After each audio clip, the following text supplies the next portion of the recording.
Facebook Live တုံးတဲ့သူတိုင်းတည်ထားတဲ့ပါတယ် Facebook Live မှာ Facebook ကိုလွယ်လွယ်ကူကူနဲ့တန်ရှင်းလုပ်တဲ့နည်းလေးကိုမျှဝေပေးပါမယ်ဒီလိုမျိုးလုံးမတိုင်းကိုယ့်ရဲ့ post တွေဓာတ်ပုံတွေစာသားတွေ reel story တွေတင်တဲ့ခါကြလို့ရှိရင်ပေါ့ပါနဲ့လွယ်ကူပြီးဖုန်းကိုပေါ့ပါဆွဲလို့ရမှာဖြစ်ပါတယ်အဲ့တော့ကျွန်တော်တို့က Facebook Live ထဲကိုဝင်လိုက်ပါဝင်ပြီးပြီဆိုလို့ရှိရင်ထိတ်ဆုံးမှာရှိနေတဲ့လင်းချောင်းလေး၃ချောင်းကျွန်တော်နှိပ်လိုက်ပါဒါကတော့နေ့စဉ်တန်ရှင်းလုပ်တဲ့နည်းလေးပါ Facebook လို့ကျွန်တော်တို့ခက်ခက်စစ်တန်ရှင်းလုပ်စားမလို့ပါဘူး setting and privacy ကိုတစ်ချက်နှိပ်ပေးပါနေပြီးပြီဆိုလို့ရှိရင်ကျွန်တော်ဒီအောက်ကိုနည်းနည်းလေးဆွဲချပြီးပြီဆိုလို့ရှိရင် Facebook Live မှာတန်ရှင်းလုပ်မယ်ဆိုရင်ဒီလိုမျိုးလေးပေါ့နော်ကျွန်တော်တစ်ပြက်စီးပုံစံလေးနဲ့ clear space ဆိုတာရှိတယ်အဲ့လိုတစ်ချက်နှိပ်ပေးလိုက်နေပြီးပြီဆိုရင်ဒီမှာ clear all ဆိုတာကျွန်တော်တို့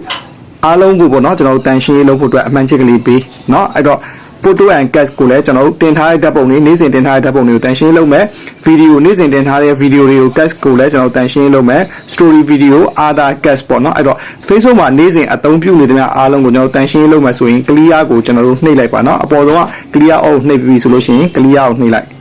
နေလိုက်ပြီဆိုလို့ရှိရင်ကျွန်တော်000 MB ဖြစ်သွားပြီဆိုလို့ရှိရင်ဒါ Facebook ကိုတန်ရှင်းလုပ်ပြီးပါအဲ့လိုလုပ်ပြီးမှကျွန်တော် post တွေတင်မယ်ကိုကြိုက်တာကိုလုပ်ပါဒါနေ့စဉ်လုပ်လို့ရတယ် Facebook တန်ရှင်းပါဒါ Facebook Live ကိုသုံးတဲ့သူတွေအတွက်အရန်ကိုတပန်းတာတယ်အရန်နဲ့အဆင်ပြေပါတယ်အားလုံးကိုလည်းကျေးဇူးတင်ပါတယ်